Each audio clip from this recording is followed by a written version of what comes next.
Namit ko ang pancit canton. Kaya nagpiprepare ako ng konti. Isasabay ko po sa aking dinner.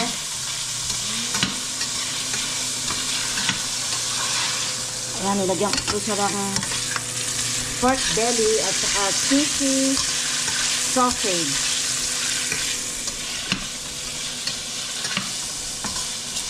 Tapos siya natin ng pork para maluto.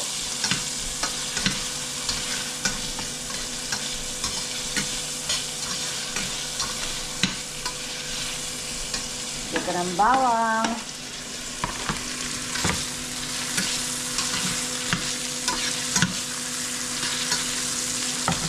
Sibuyas.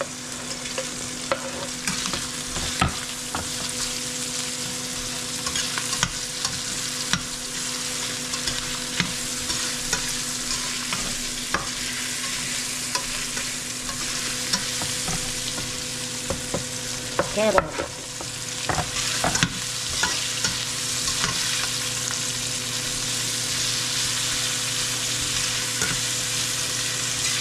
At lalagyan ko na po ng mainit na tubig para mabilis. Yan po ang technique ng mabilis sa pagluluto.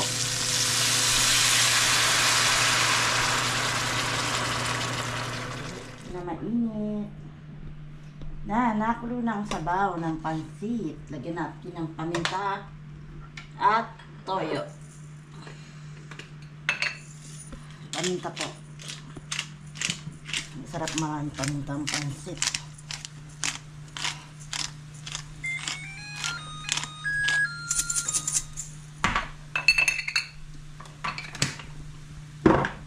At toyo. Lagay ko na po ang repolyo kasabay ng pansit. Sasabay ko ang pansit.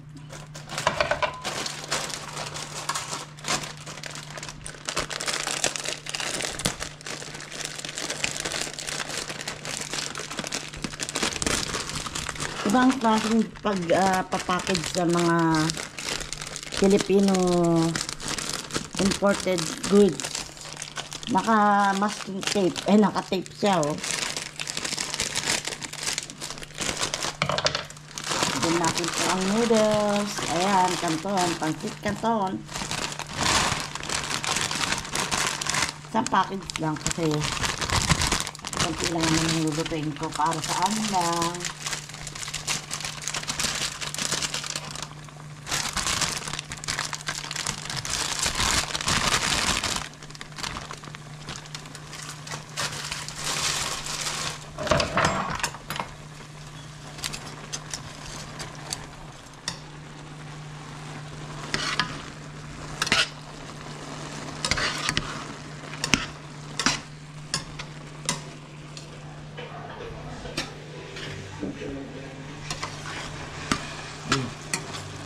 Medyo ano pa siya. Masarap. Pero malapit na maluto yan. So siya, pwede na natin ihanguin. Ako ilagay sa lamesa. Oo.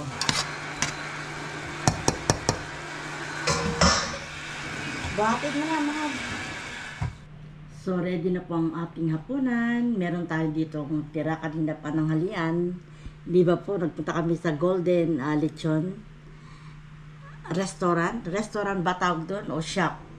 Bumili kami ng lechon, dinakdakan at pinakbit. Ito po ang natira. Meron po kami dinakdakan, bok choy at saka konting lechon. Pero hindi pa po sapat sa akin to, kaya nagluto ako ng pancit canton at sinangag. So, tara pong magapunan. Inyo po kaming sabayan sa aming pagkain.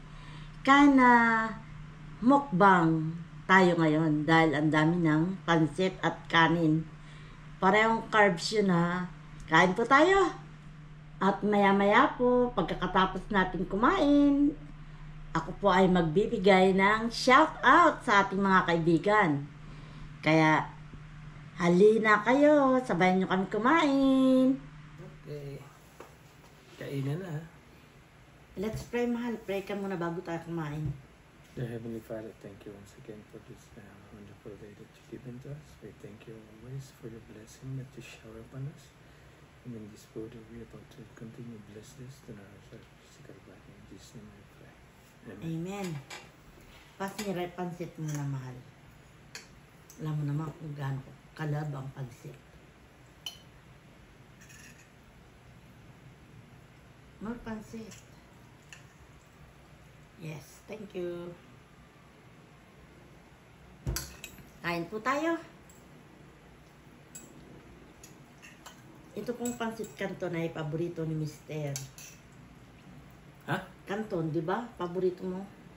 Pero ako, kahit ano pong klaseng pansit o noodles, basta noodles, kakainin ko po yan. Yan kasi ay general na paborito ng bayan.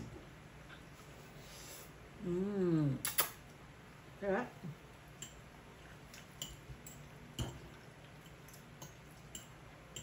Ano lasa, mahal? Matabang? Tama lang, di ba? Hindi maalat, hindi matabang. Sarap. Tama lang. Oh yeah. Of course. Kain po.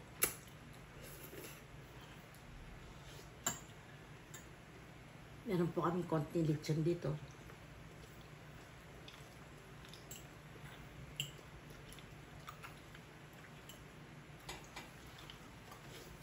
Masarap din pala ang sausage na cheese sausage sa pansit ah.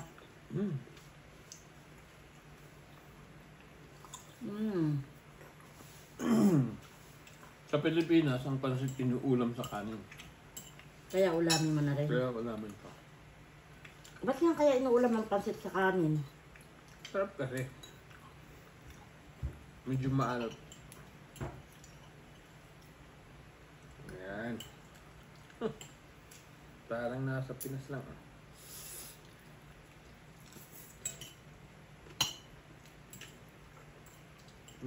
Kain kayo dyan.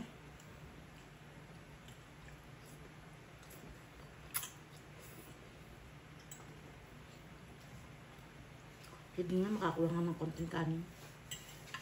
Pero ayoko. Masarap. Masarap pag may kanin.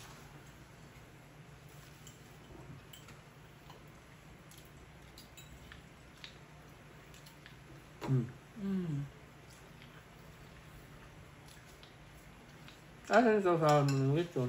Hindi kagat.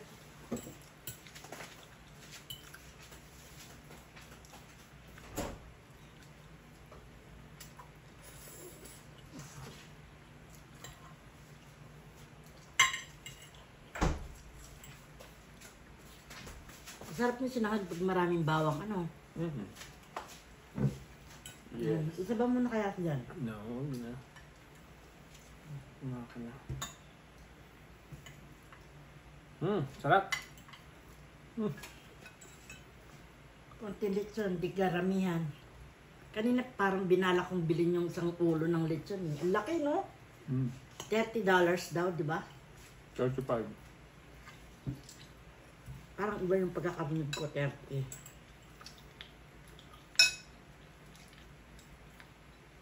Ang tagal natin ginagmukbang, mahal ah.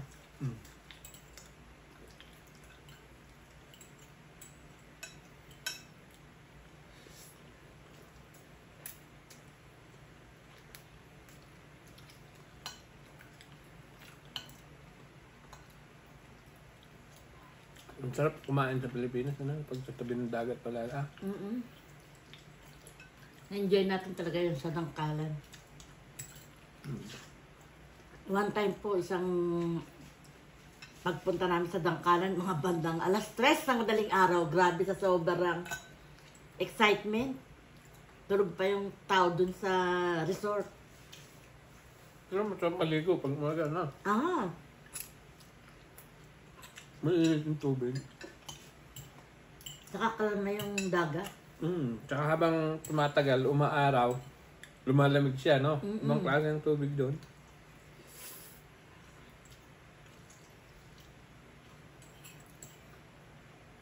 Hindi ang buhay sa Pilipinas.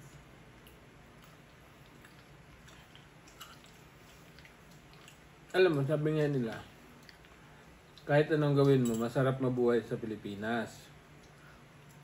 Pero dapat may source of income ka. Of course. Kasi, Ang pagkakaiba lang kasi sa Canada, maraming opportunity na pwede ka mabuhay. Maraming benefits. maraming trabaho. Huwag ka lang mamimili ng angkop sa yung natapos. Kahit anong lang, basta magaan at kayang magawa. At na-enjoy mo ang trabaho sa Canada, ayos ang buhay.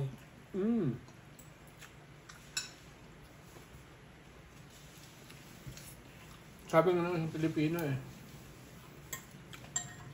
Sa Pilipinas daw, ang kita ng naglilinis. Yung naglilinis, yung cleaner. Oh. Sweeper, yung nag-sweep sa kalye. Hindi, yung sa mga apartment, sa mga cleaner. Ang bayad daw is ano, ang minimum. Magkano minimum sa atin? Hindi ko alam kung Sabihin natin 500. Yeah. Ang isang araw. 500 pesos. Pero dito sa Canada, ang naglilinis $20 per hour. Which is pag dinalit mo sa Pilipinas, 900 pesos per hour. Ang layo, di ba? Kaya nga eh. Pero naman, ang ginagastos naman kasi dito ng mga yan is dollar din. So, sa pagkain pa lang, mahal din. Kung para sa akin, hindi magkaiba ang way of life. I mean, ang pagkakaiba lang, sa Pilipinas, yun lang ang pagkakaiba talaga. Kahit wala kang trabaho, nakakakain ka. Tsaka masaya. Pero hindi pagkain na sa kagustuhan mo. I mean, you know, Ito may kakagustuhan. yung katulad ng mga walang-wala, di ba? Kinakain lang kamote. Kamoteng nilaga, nilagang saging. Pero actually, dito po sa Canada, mahalang kamote, saging na yan. Lalo na yung saging na saba. Bihira niyo po makita dito yan sa Canada. Yung balanghoy, yung kamoteng kahoy. Mahal po ang per pound yan dito sa Canada. Pero sa Pilipinas, in reality, halos pinagsasawaan yan ng mga pangkaraniwang Pilipino. Di ba? But anyway, healthy po yung pagkain na yan. Pero, by itself, puro kamote, puro saging, puro hindi rin po healthy kasi hindi balance ang pagkain na yan. Kaya, yung ibang mga bata na sa mga kabundukan, yung talagang kapuspalad kung tawagin, ay hindi po tama sa timbang. Kasi nga po, kamote lang kinakain nila. Pero siguro kung may magpupunta doon at magtuturo ng way ng pagluluto ng kamote na sasangkapan ng ibang pagkain, katulad ng mga nahuli nilang isda, pwede naman pong igisa yung kamote sa, let's say, huling isda. Pagkain na po yun. Parang meron ka ng meron ka ng iron, tawag doon? Complete to na yun. Oo. Meron ka ng carbs, meron ka ng protein, dali, kasi protein yung isda, di ba? Yun lang po ang hindi alam ng mga ibang Pilipino na kaya puro kamote lang kinakain nila. Anyway, dito po sa Canada, kung di ka rin masipag magtrabaho, gutom din. Marami rin pong mga tao dito na kakalat-kalat sa kalye, na namamalimos, yung homeless, kung tawagin dito sa amin. Hindi na marami. Bawal yan kasi may tumutulong ang gobyerno dito. Kaso nga lang, pinili nilang gumanyan kahit bawal. Oo, pero Hinuhuli nga na yan mga yun, di ba? oo nga, pero meron naman pong provided na lugar ang Canada para sa kanila. Kaya lang sa tigas ng ulo ba, hindi ko maisip kung paano nila ginagawa pa yun. Samantalang meron namang pera na binibigay ang social services sa mga taong ganyan, yung mga kapuspalad. Saka meron po marami po ditong food bank na pwede ka lang pupunta doon at bibigyan ka ng pagkain, di ba, mahal? At may mga lugar din po dito sa Canada na mga center po na nagpapakain sa mga homeless. At saka may tulugan sila. At saka may bahay po, tulugan sa gabi. Kung gusto nila lumibot-libot maghapon, Pupunta lang sila sa gabi. pupunta lang sila sa gabi doon para kumain at matulog. Kaya lang, hindi ka naman pwedeng tumira doon, no?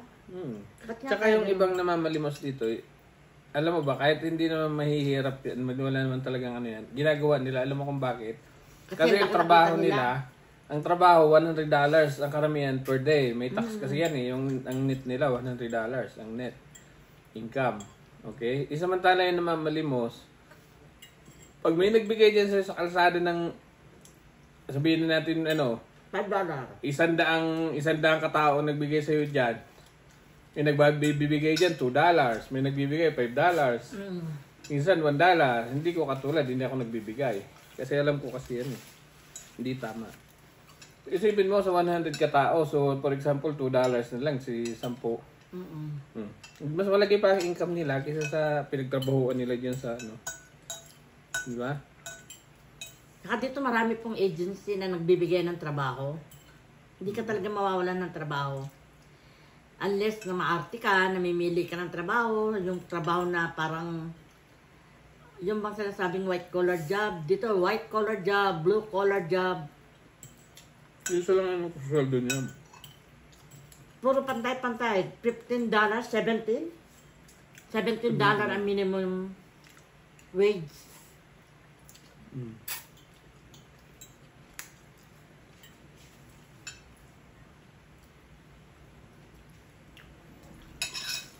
Pero bakit nga ba sa Pilipinas, pag wala kang trabaho, okay lang sa kanila, yung iba? Katulad dun sa Sorsogon, may isang mamatay nakikita dun. Sabi may nagkwento sa atin na walang trabaho yun. Pero parang masaya naman ang buhay niya, palakad-lakad lang siya, paikot-ikot. Kasi sinto-sinto yun eh. Hindi sinto-sinto. Yung isang mama dun,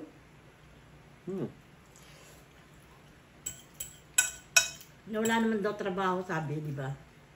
Pero masaya naman siya ikot-ikot, kumakain ng tama. Kasi yung pamilya niya, Meron. may makakain.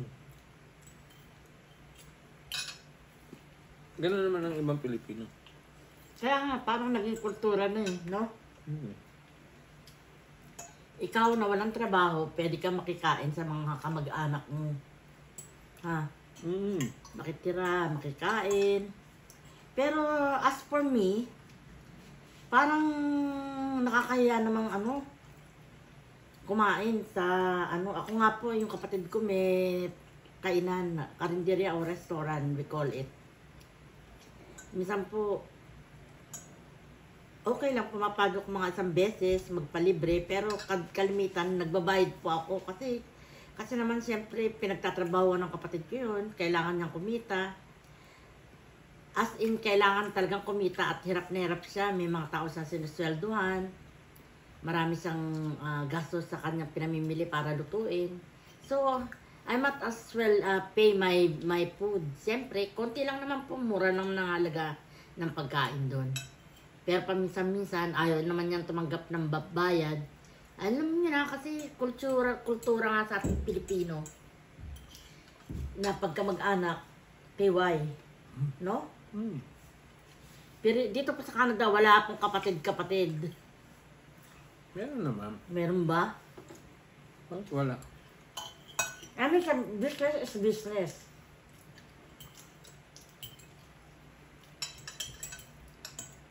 Siguro lilibre ka dito ng kapatid mo, lalo na yung mga puti.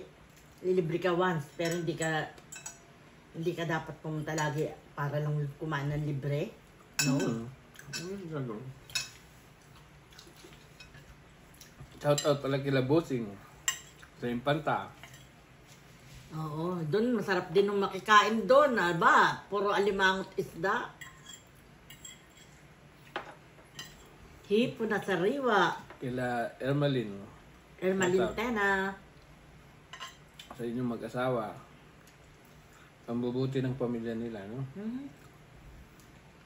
Sila Christine. Si Christine nasa Saudi na, no? Sa Dubai. Ay, Dubai. Ayos. Shout out sa'yo, kumaring Christine.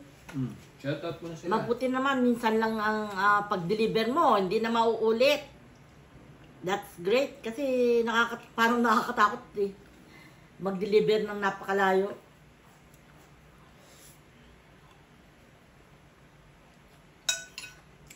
Shout out sa'yo, Maring Tin. At Paring Makoy.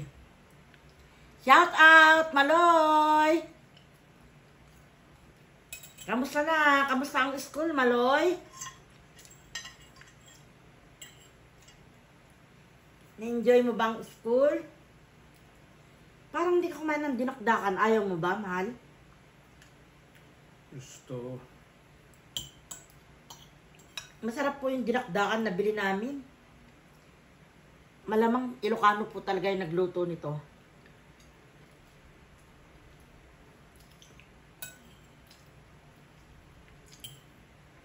Original.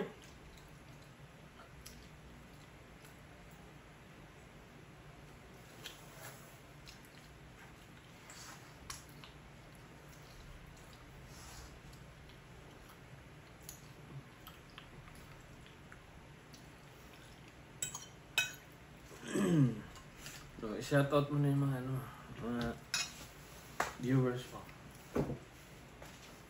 Iinom ako.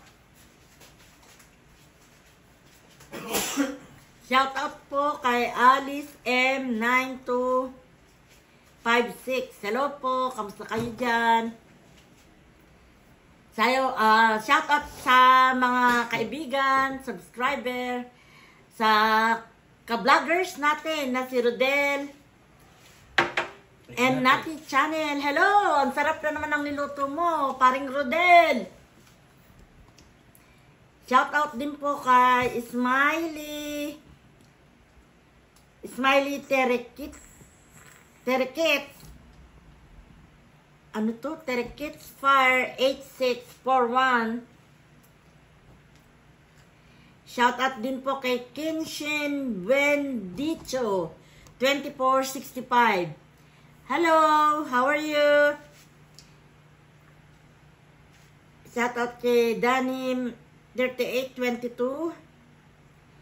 Kay Joel Vios 8455. Shout out po sa inyo. Shout out kay Sis Trimar Channel. Hello sis, kamusta? Shout out kay Iloco Pinoy. Kamusta po? Shout out kay Rowena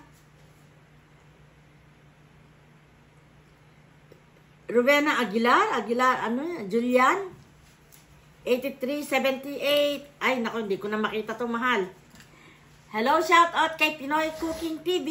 Kamusta? Shout out kay Melody 236.